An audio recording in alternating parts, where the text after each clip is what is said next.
Hello, BC Boom. I'm so glad to see you again. It is so good to be back to learn another lesson about what God wants from us. God wants us to be there for one another. He wants us to make time to help others. You know, there could be a time when maybe you're walking in the hall at school and a classmate drops a box of crayons. Crayons are everywhere. Well, you could just keep walking. Or you could say, "Can I help you?" And you could get down and help pick up those crayons, and you're picking up crayons and your friend is picking up crayons, and before you know it, the crayons are all back in the box. Yes, that's compassion. That's looking out for each other. You know, even with myself, just the other day on Sunday, it was almost time for me to read the scripture. And all of a sudden, my app wasn't working. Well, my daughter Chantel came over right away, and just with a few clicks, she was able to get my app working again, just in time to read in Sunday school. She showed compassion. And that's what God wants all of us to do. We have to let our light shine, just like Jesus did. You know, even in the Bible days, there was a man named Bartimaeus. His name meant that he was the son of Timaeus. And Bartimaeus was blind. He could not see. And back in those days, blind people didn't get a job. Blind people were looked down on, not in a nice way at all. And blind people usually had to go out and beg in order to have money and food to eat. They had to beg and ask others to help them. And we don't even know what the name that his parents gave him, because in the Bible it just says that he was Timaeus' son. That's how unimportant blind people were made to feel. It's not like that in our days. Blind people can go to work. There are many blind people who are musicians. Oh, they can do a lot of things, and they're encouraged to do a lot. But poor blind Bartimaeus was not. He just had to sit out and beg for money, beg for food, beg for other people to do things for him. But one day, he heard the crowd coming, and I'm sure it was so many people that he could even feel the vibrations as he sat there begging for money. And he knew that it was Jesus, and he called out to him. And Jesus' disciples says, "No, leave him," because they were on their way somewhere else. And he just kept calling even louder, "Jesus, Son of David, help me." And Jesus said, "Bring him to me." And blind Bartimaeus came to Jesus, and Jesus asked him, "What can I do for you?" And he said, "I want to see." And he believed that Jesus could heal him. And you know what? That's exactly what happened. And Jesus said, "Your faith has made you whole." Jesus had compassion for Bartimaeus. And that's the same thing that he wants from us. He wants us to be compassionate to others. And that's what we need to learn to do today and always. We want to treat people the way that we want to be treated. Let's listen to the lesson and see what else we can learn about what God wants from us. I'll see you soon.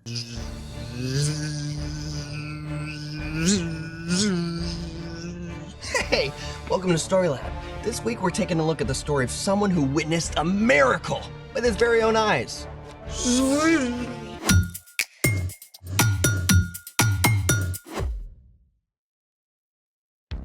Hey, I'm Zeke.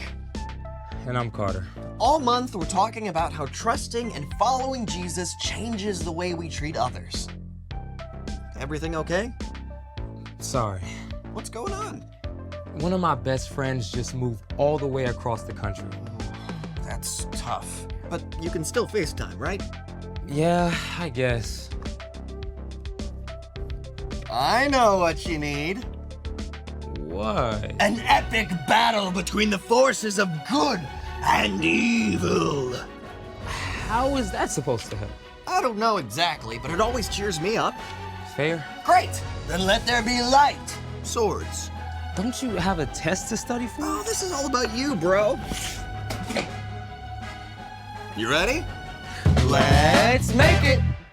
Today we're gonna make our very own light swords. I grant you, this could be cool. What do we need? Pool noodles, giant rolls of cardboard, high-powered LED lights? Straws. Great, I'll go get... Wait, like drinking straws? Straws!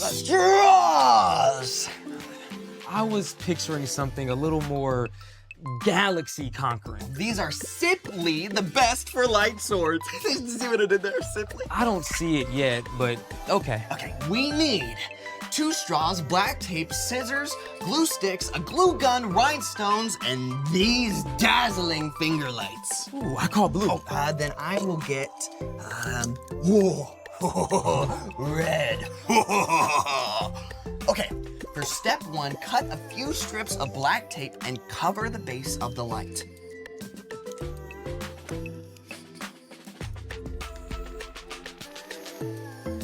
you cut it? Yes. Thank you.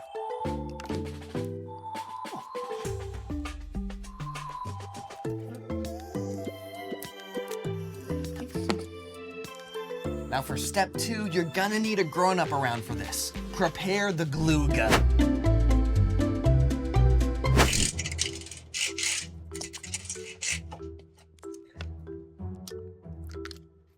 And now we just wait.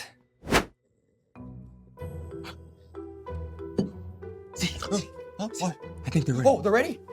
Oh, perfect. Mine's ready. Okay. Now squeeze a little glue on the base around the light. Enough so the straw stays in place, but not too much or you'll cover the light. Gotcha.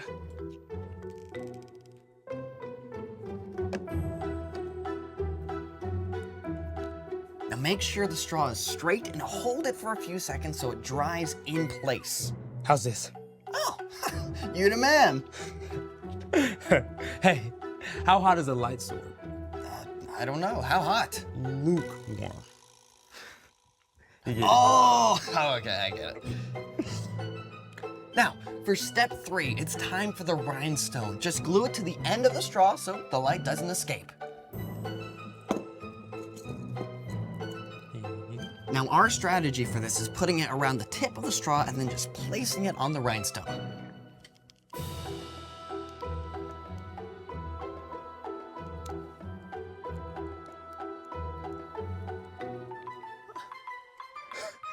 Brilliant and ridiculous. They're like light swords for mice. Nice swords! Can we turn them on? Oh, yeah, let's turn off the lights first. Good idea.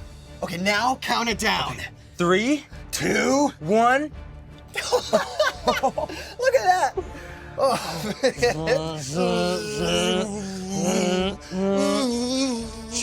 We meet again at last. If you strike me down, I will become more powerful than you can possibly imagine.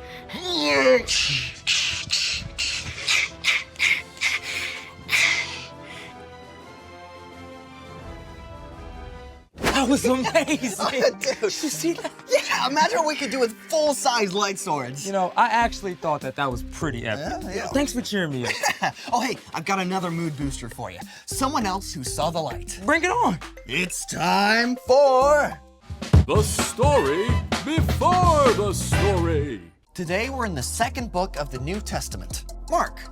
Mark was a Jesus follower and a close friend and traveling companion of the Apostle Peter. Mark collected and recorded stories from the life of Jesus to make sure they didn't get lost. Everywhere Jesus went, big crowds gathered. No matter how tired he was, Jesus always had time to show kindness and compassion. In chapter 10, Mark writes about Jesus' journey to Jerusalem. Jesus was traveling there for the last time to give up his life. Which is where our story starts. Take it away. Hey everyone! On their way to Jerusalem, Jesus and his followers passed through the large, busy city of Jericho. More and more people gathered until a crowd followed as they left the city. People lined the streets, straining for a chance to see Jesus. Ahead, a man named Bartimaeus sat by the side of the road asking for money. He was blind and he couldn't see a thing, but he could hear all the voices. Look, it's Jesus. I heard he heals the sick. I heard he raised a man from the dead. He fed thousands of people with just a few loaves of bread and fish. He can do anything. Bartimaeus' thoughts must have raced as he listened. At this time, if you were blind, there was no technology to help. You couldn't hold a job, and you had to rely on other people's compassion. If nobody was willing to help, you were stuck, left to beg for money in the streets. It was a very hard life. Desperate not to miss his chance, Bartimaeus began to shout, Jesus, son of David, have mercy on me. The people around Bartimaeus tried to keep him quiet. Who do you think you are? Yeah, Jesus has got important things to worry about. You should just zip it. But Bartimaeus shouted even louder. Jesus, son of David, have mercy on me. You know what? Even though Jesus was surrounded by a noisy crowd, and even though he was on an important mission, Jesus listened. He heard Bartimaeus, and Jesus stopped. Call for him. Whoa. Hey, Bartimaeus, cheer up. Get up on your feet. Jesus is actually calling for you. Bartimaeus leapt to his feet and stumbled toward Jesus, tossing his cloak aside. And that cloak may have been one of the only things Bartimaeus owned, yet he threw aside his most important possession just to get to Jesus. What do you want me to do for you? Teacher, I want to be able to see. Bartimaeus may have heard stories of Jesus before, or he may just have read the excitement of the crowd, but somehow he had the faith to believe Jesus was powerful enough to heal him. Go. Your faith has healed you. I can see. I can see. Can you imagine? Bartimaeus had been living in complete, utter darkness. And suddenly, in an instant, light and color explode before your eyes. People and trees and brilliant blue sky. Bartimaeus was so joyful and amazed that he joined the crowd to follow Jesus along the road, marveling at the incredible new world Jesus had opened up for him. The end. Wow. I mean, Jesus had big stuff to do. Saving the whole world. But he stopped for one man who needed help. Over and over, Jesus made time for someone who needed him. So What's our part in the story?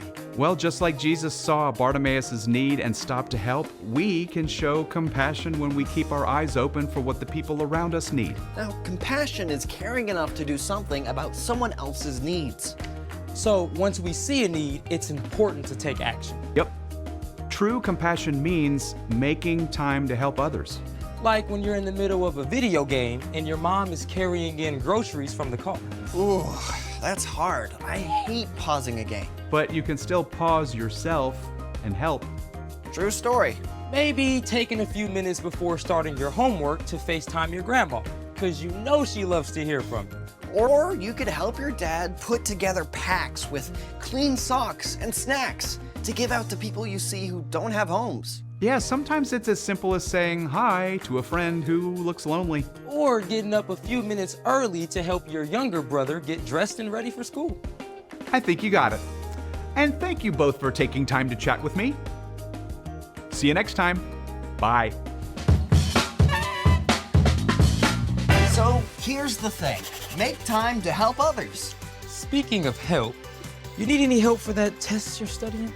Yeah, I've sort of been avoiding it. Well, I'm here for all your study needs.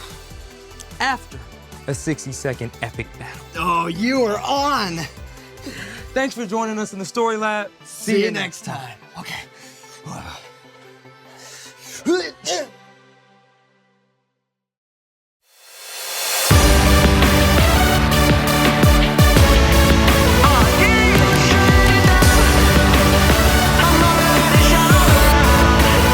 It all began with a spark. The spark caught fire in my heart, and I could see you lighting up the dark, and I was burning brighter than ever. It's down deep in my soul, the fire burning out of control. It's love and I gotta let it show. It's changing my world for the better. So raise one hand high, show your light in the sky. We're gonna keep it shining forever. It's brightest when we're shining together. This little light of mine, I'm gonna let it shine. And in the darkest night, I'll be the brightest light. No covering it up, no shutting it down, no blowing it out. I'm gonna let it shine. This little light of mine, I'm gonna let it shine. We're shining brighter than the sun. We're lighting up the world for everyone. No, we're never quitting, never done. We're only getting brighter and brighter. So raise one hand high, show your light in the sky. We're gonna keep it shining forever. It's brightest when we're shining together. This little light of mine, I'm gonna let it shine. And in the darkest night, I'll be the brightest light. No covering up, no shutting it down, no blowing it out. I'm gonna let it shine. This little light of mine, I'm gonna let it shine. Yeah, this little light of mine. Maybe it used to be little, but now it's a wildfire. It's growing bigger and bigger and bigger. Can't shut it down, can't blow it out, can't hide it now. It's shining around the world and getting hotter now. So throw your light up, come on, raise it higher. We gonna start a fire, it's only getting brighter. Burn bright in the night for the world to see. This little light is bringing change, and it starts So with raise me. one hand high, show your light in the sky. We're gonna keep it shining forever. It's brightest when we're shining together. This little light of mine, I'm gonna let it shine. And in the darkest night, I'll be the brightest light. No covering up, no shutting it down, no blowing it out. I'm gonna let it shine. This little light of mine, I'm gonna let it shine.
What is up, fellas? Kellen! Hey, thanks for taking the time to hear a story from me today.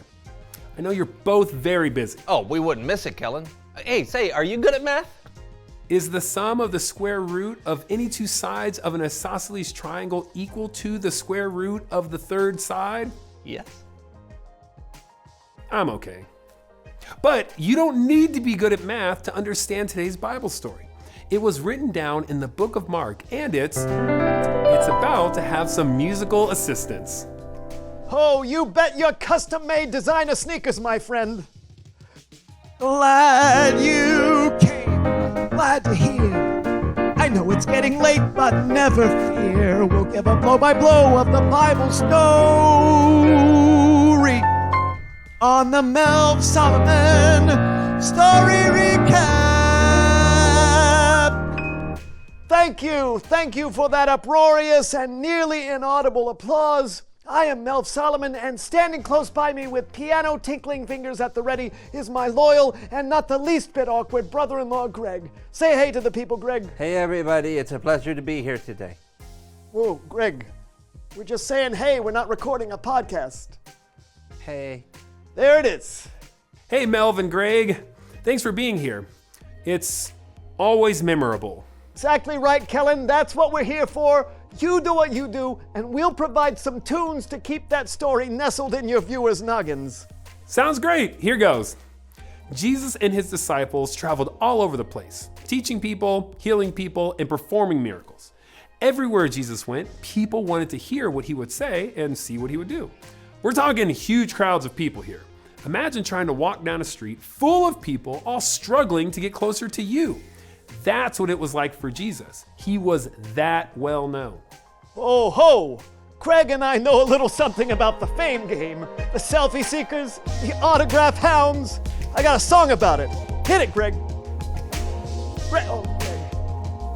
He hasn't been getting a lot of sleep lately since his dog gave birth to septuplets. Poor guy.